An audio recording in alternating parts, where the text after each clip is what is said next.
Welcome everyone, I'm Tommy Mester, the author of the data36.com blog, and for everyone who has joined, welcome. Today I'm going to talk about a typical data science project step by step, and this is our first live webinar, and I will just go ahead and take myself off screen so you can see my slides better. Cool. As the name suggests, I will show you a typical data science project step by step. And the project that I brought you today is the data project of an online startup called Prezi that I worked for years ago.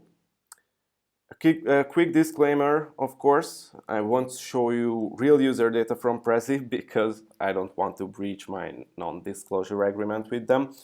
But I will show you the high-level concepts that any online business can use when doing data science. By the way, if you don't know Prezi, it's a zooming presentation software. Right now, it doesn't really matter for us what it does exactly. What you have to know about it is that in many ways, it's a typical online business, at least from a data science perspective. It's a tech startup with tens of millions of users. It grows fast, so it's really exciting, and I will use it as an example for today's webinar. But by all means, everything that I show you here applies to most data projects. So you can easily translate everything you will see here to other industries as well. Of course, since Prezi is an online startup, most of the things and most of the examples that I will show you today come from the online world. But with a little bit of creativity, you can translate it to your business, especially if it's an e-commerce business or a software startup business or any other kind of online business. But as I said, even to the offline world. Okay, before getting into it, one more time, let me promote this webpage, data36.com/questions, where you can ask questions and I will answer them right after my presentation in the Q&A section. Okay, cool. Also, let me promote my 6-week course, the Junior Data Scientist First Month. You have probably heard about it already, but if not, check out the link below this video, data36.com/JDS, or actually it's here. It's a cool course that helps you practice Python, SQL, and Bash through a true-to-life data science case study, and registration for the next class opens in less than 2 weeks. So the link is data36.com/JDS. But let's dig into today's topic, a typical data science project step by step. Okay. A typical data science project has 6 steps. The first one is data collection, then data storage, data cleaning, data analysis, visualization, and the last step is decision.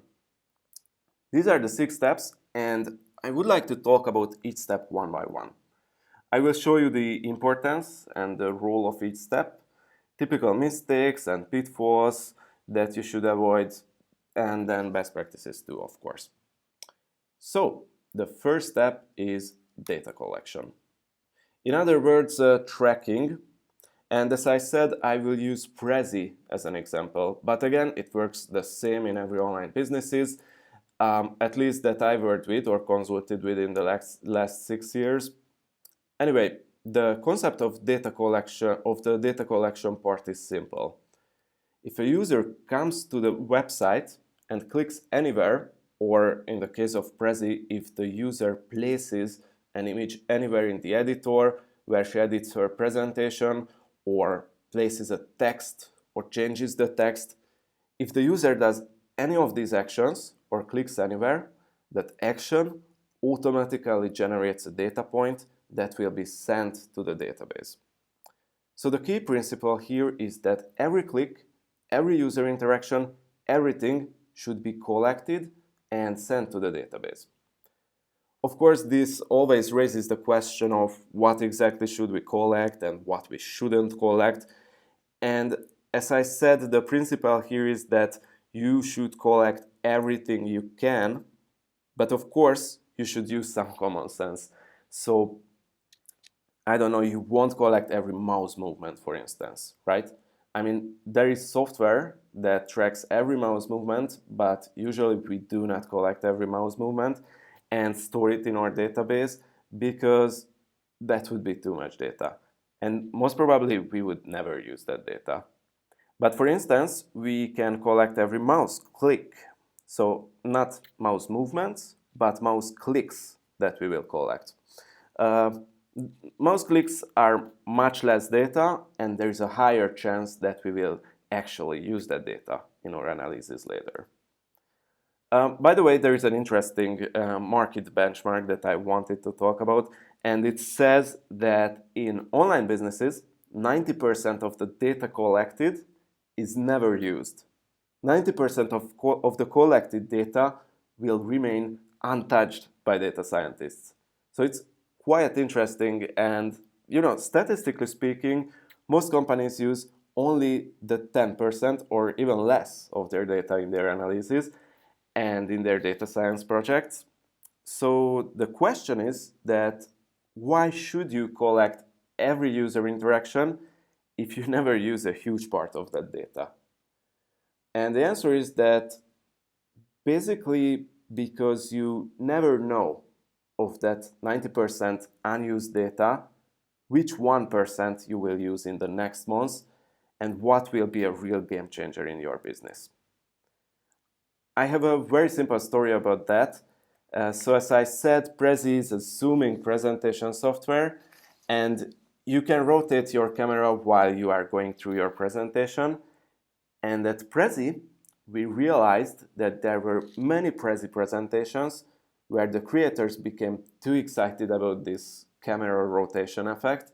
They overused it, and their Prezis were just spinning and spinning. The creators thought it's cool, the viewers thought it's annoying. Anyway, we wanted to run a simple analysis and see what percentage of our presentations are these over-rotated, motion sickness kind of presentations. And for that, we should have collected a specific user interaction, namely when a user rotates an element in the editor. We should have collected that information, but we didn't. And because so this was because when we set up our tracking, we thought it wouldn't be important, right? So it was simple as that. That's why we didn't collect it. But 4 years later, when we needed these data points, they were not there. So that's the tricky part. You have to prepare for everything, and that's why our key principle is to collect everything you can, even if you don't see right now how will you use this data or that data or any data in the future in your data science project. By the way, one more thing, if this sounds creepy, to collect everything, every click, every interaction of the users, every little detail, then I can tell you that almost every company like, I don't want to name specific companies, but almost every online software that you use collects this much data from you. Of course, there are some legal questions you should think about, and I also encourage you to think about not just the legal, but the ethical aspect of this. I always say to collect only those data points of your users that you would not mind to be collected about you. That's a nice rule of thumb, I think. But collecting everything is the best practice.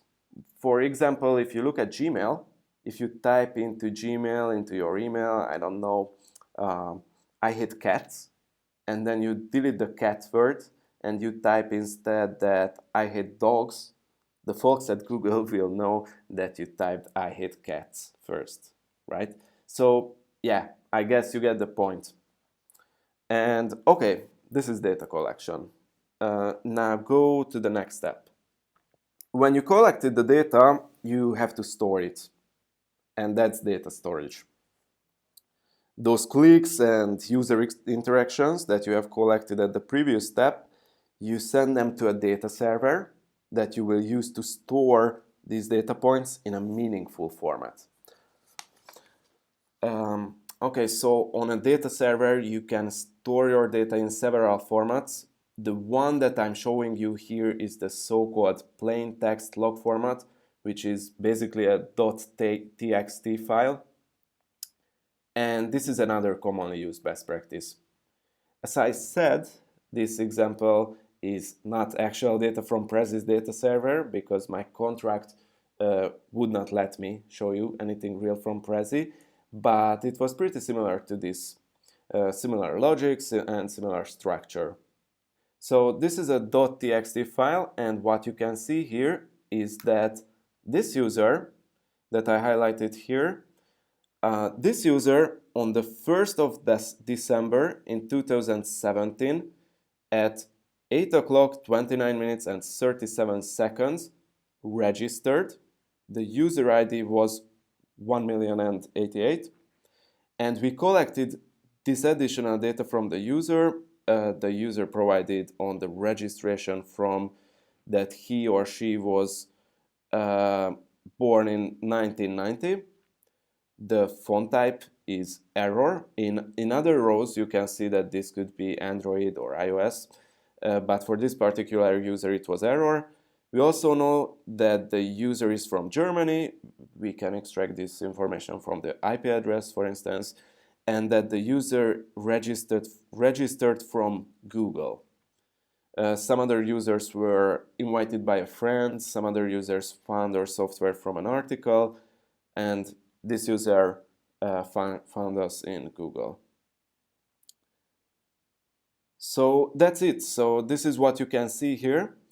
This is only one line of the data log, but there are more. So for instance, there is this shorter line.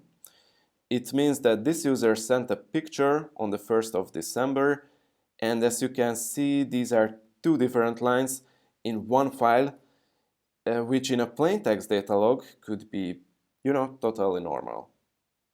Anyway, you should imagine this data file just like a normal .txt file on your computer, only these are white letters on black background, of course, but only this is a screenshot from a program called Terminal, but at its core, this is really just a text file. Okay, for now, I don't want to go deeper into the details with this because we don't have that much time, but this is the concept. You choose which data points you will collect, you send them to your server, and then you store them into one big .txt file, into one big data log. Just a comment, yes, there are companies who do not store their raw data in data logs, but use an SQL database instead, which is a more structured format of data storage. Or some companies use NoSQL solutions. Some companies store everything in multidimensional JSON files. But let's not complicate things for now. Let's just say that all solutions have their advantages and disadvantages. It's sort of a question of taste and, more importantly, question of business case, of course. But the most common and in my opinion the most practical format is the data log format that I showed you. Okay, let's head over to the third step, which is data cleaning. Once you have your data and you stored it, the next step is data cleaning. So cleaning the data. And when you collected the data, everything's mixed. As you have seen at the previous step, you could have different numbers of columns in different lines, different types of data in different lines. So during data cleaning, your first thing is that you sort this data into different tables.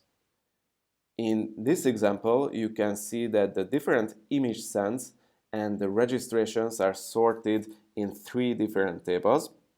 These are two-dimensional SQL tables, so this is already much clearer than it was before. But at the data cleaning step, you should also take care of mistakes and errors in your data. Like, for instance, data duplication, so if something's mistakenly recorded twice, that can occur in a data log, um, for instance, due to some mistake in the tracking. So you should take care of that at this point. During data cleaning, you should also take care of typos in more traditional industries like banking. People often record data by actually typing it by hand. And when they type in the name of a city, sometimes they mistype things. So they don't type San Francisco, but San Frisco, for example. And you should prepare your data cleaning scripts um, and to take care of these things too. You should also handle missing values, wrong values in the wrong columns, and every other little annoying details that makes your data dirty. And if data cleaning sounds like a small task, I can tell you, actually, there is this joke amongst data scientists that 80% of the job is data cleaning and 20% is complaining about data cleaning. And that's very true indeed. So if you are a data scientist, most probably you will spend a lot of your time with data cleaning. It's a big part of the job. Well, sometimes it's annoying, sometimes it can be repetitive, but it can be automated as well. The point is, you make your data clean so it will be ready for actual data analysis. And this takes to our fourth step.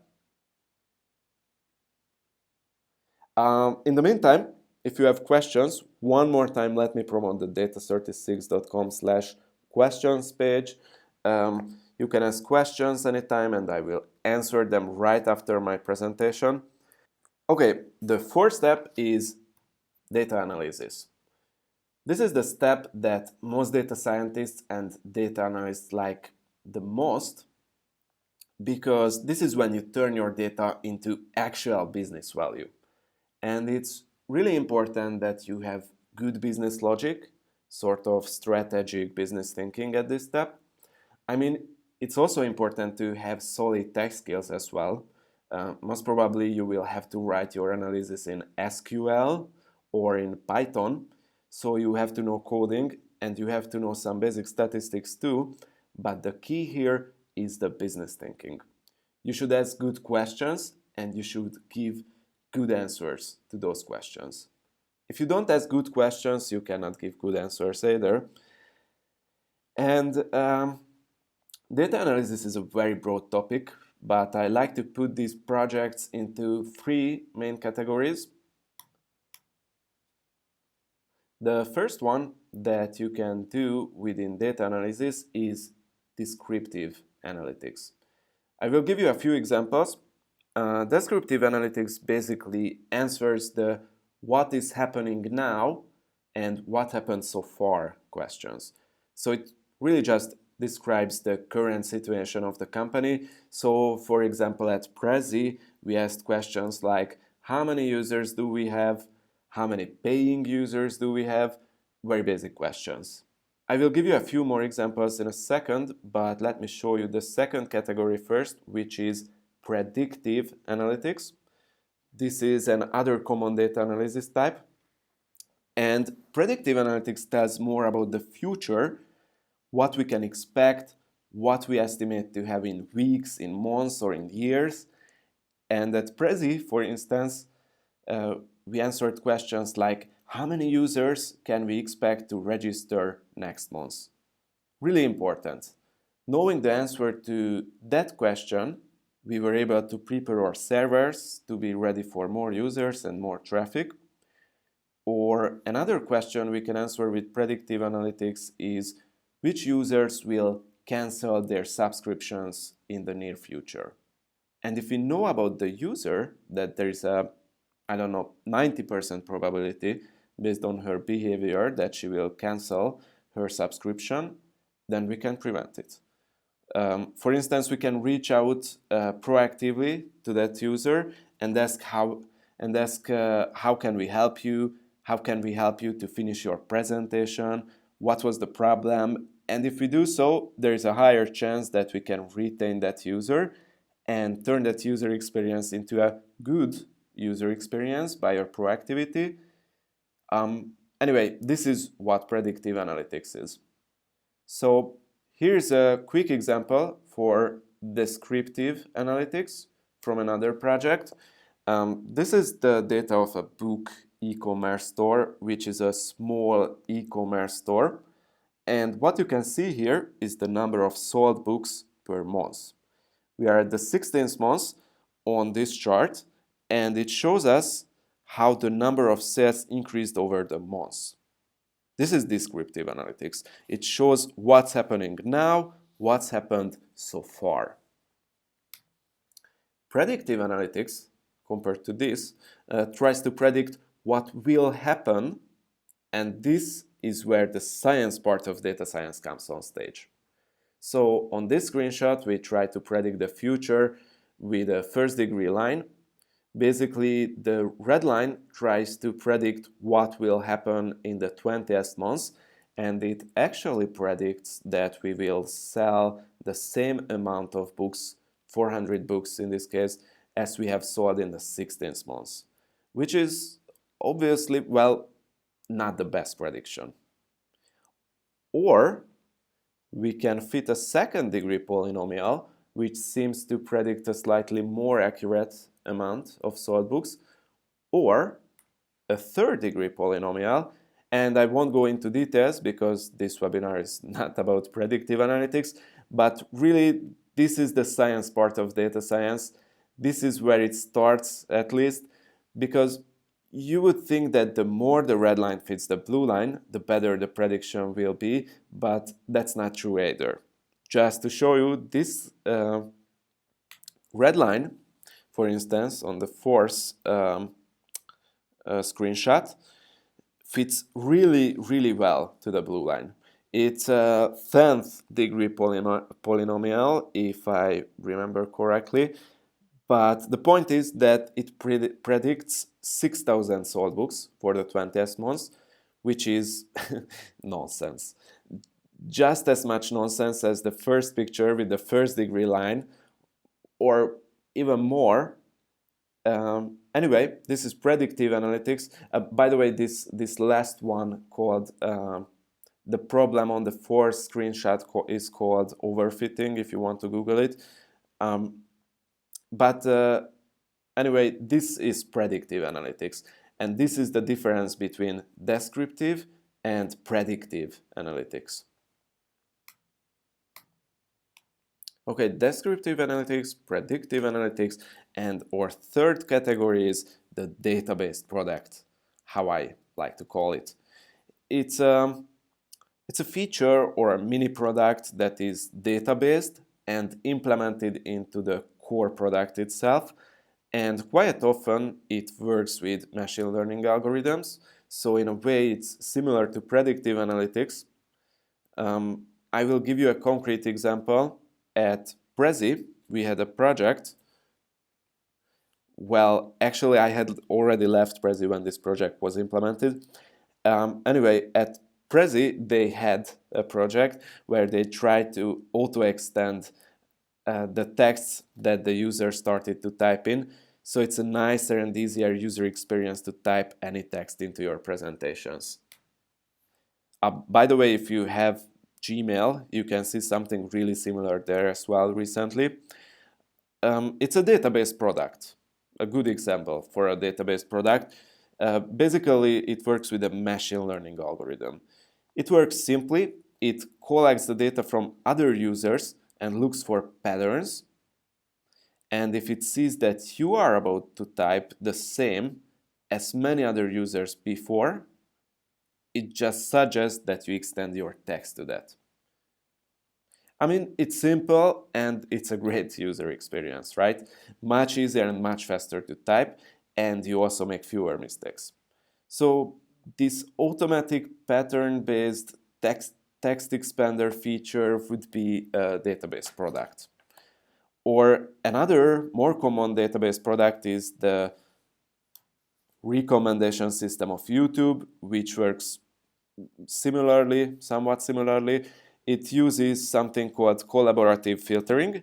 It's the same thing. When you watch a video, YouTube looks at other users who watch that video, what did they watch next, and YouTube simply recommends that you watch that as your next video. Well, this is of course a bit of oversimplification, but the point is that this is the logic.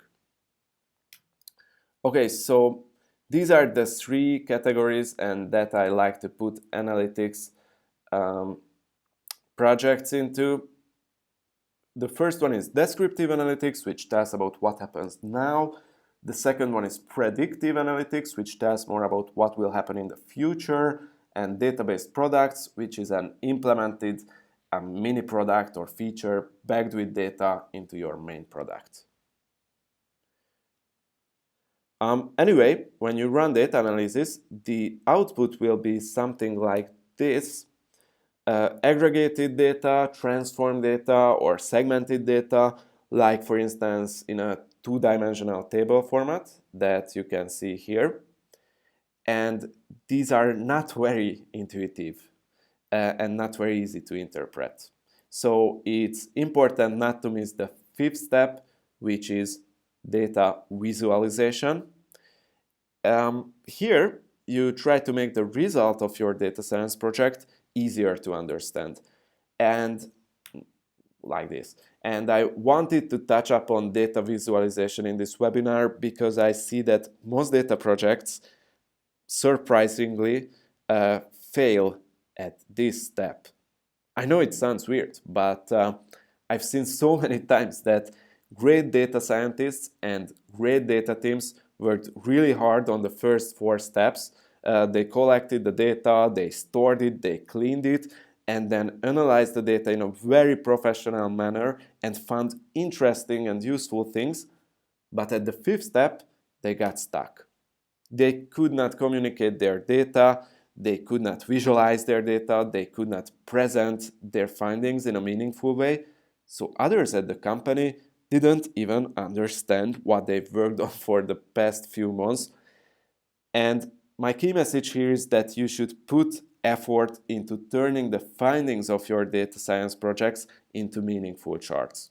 You should allocate time to think about effective communication and creating great presentations.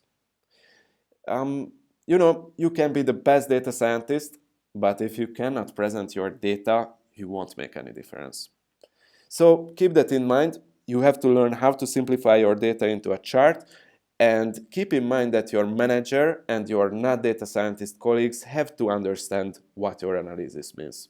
Try to think with the head of a person who does not really know data science, who does not really know what linear regression is, what polynomial regression is, what statistical significance, permutation test, or binomial distribution mean, or all the other fancy words that we use in data science. Even those people who don't have this background knowledge have to understand what your data science project is about. So it's not just visualization, of course, it's communication, but the point is that you should think about it. And that leads us to the final step, which is decision. And just a quick comment here about why I find it important to mention this step too. So decision is the management level, right? You collected everything, you analyzed your data, you did a great job visualizing it, and eventually your manager or any other decision maker will make a decision based on it. Maybe as simple as a yes or no for a project. There is this well-known acronym, HIPPO, and it stands for the highest paid person's opinion. And this was a decision-making method for decades. But nowadays the world is changing, the decision-making processes are changing, and most decisions are or should be made data-driven. But unfortunately, not all decision makers are ready to go from being a HIPPO or using this HIPPO decision-making process to be data-driven. They are not ready for making decisions based on data. At least, I mean, not all managers are hippos. I don't know the exact ratios. I think most managers nowadays are not hippos anymore, but there are quite a few. The point is, when you present your data, you also have to be aware of a few things. Well, first of all, when you choose your next workplace, try to avoid the places with bad, not data-driven managers. Because, for a data scientist, it's just simply really bad to work with a boss who does not know anything about data-driven business. So carefully pick the right team and company you want to work for. But on the other hand, and this is the more important part, as a data scientist, it's your responsibility to communicate with these managers, educate them, and help them. And when you do so, make sure that you actually help them and not attack them with your data project and findings. I mean, I know I'm a data analyst too, and I like to stand up for the truth, and I hate bullshit too.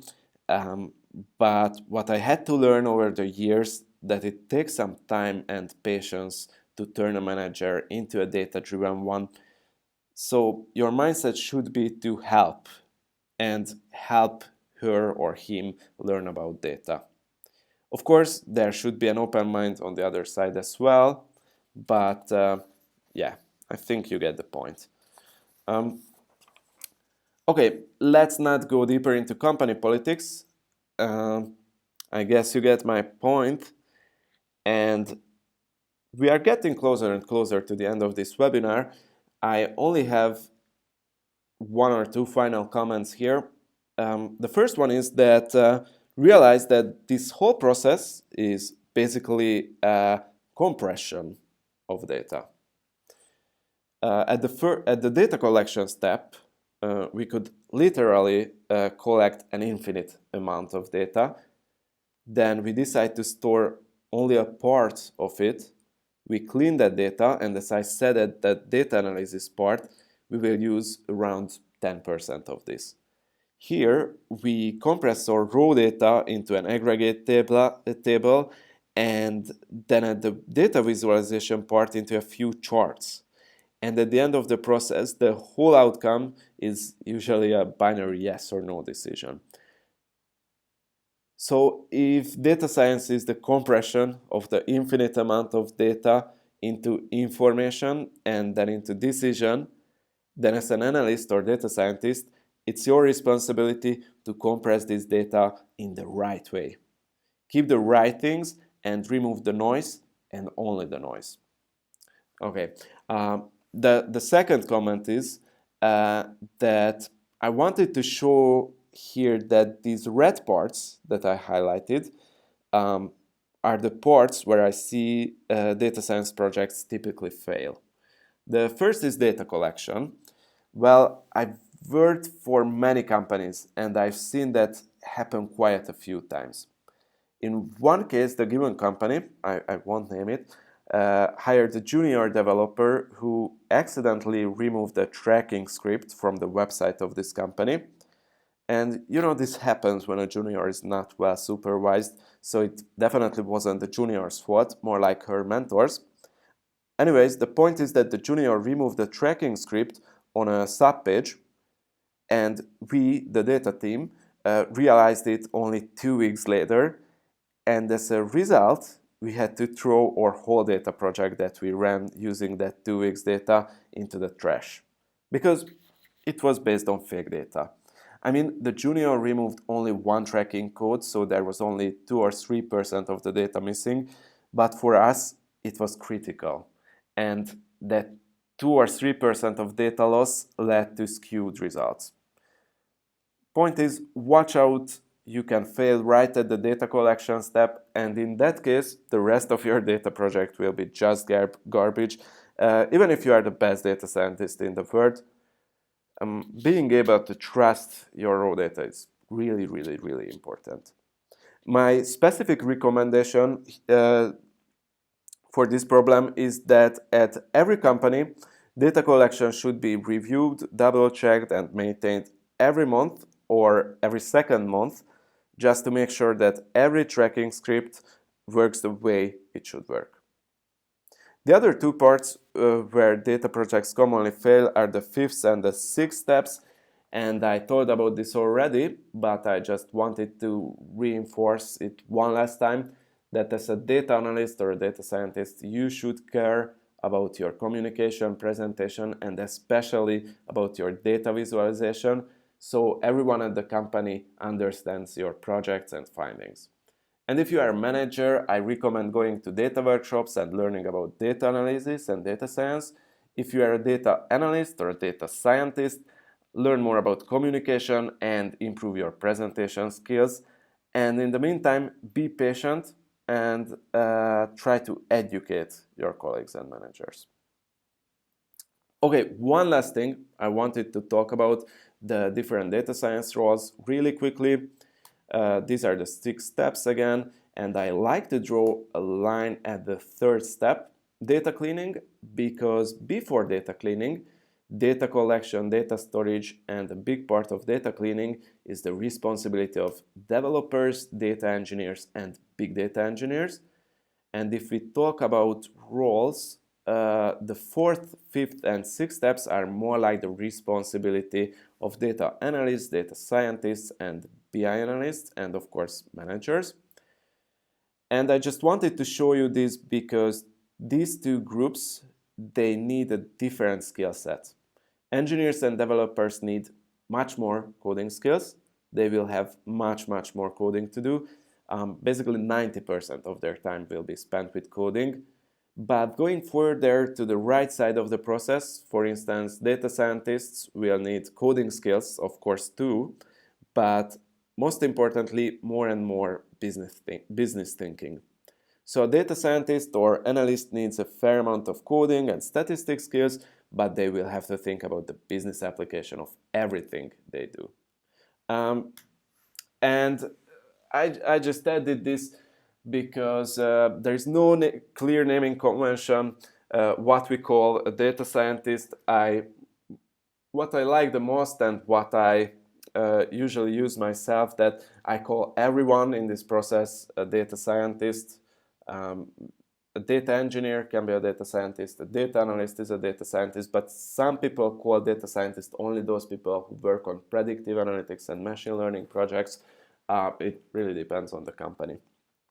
Okay, so this was the presentation for today. It's time for the Q&A part, and I will go ahead and answer your questions. But one last time, let me draw your attention to my 6-week data science course, the Junior Data Science First Month course, which is a really exciting 6-week simulation of being a junior data scientist at a true-to-life startup.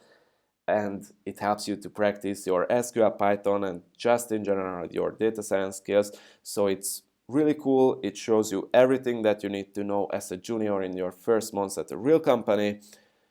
And you know, if this sounds exciting for you, go to data36.com/JDS or click the link below this video.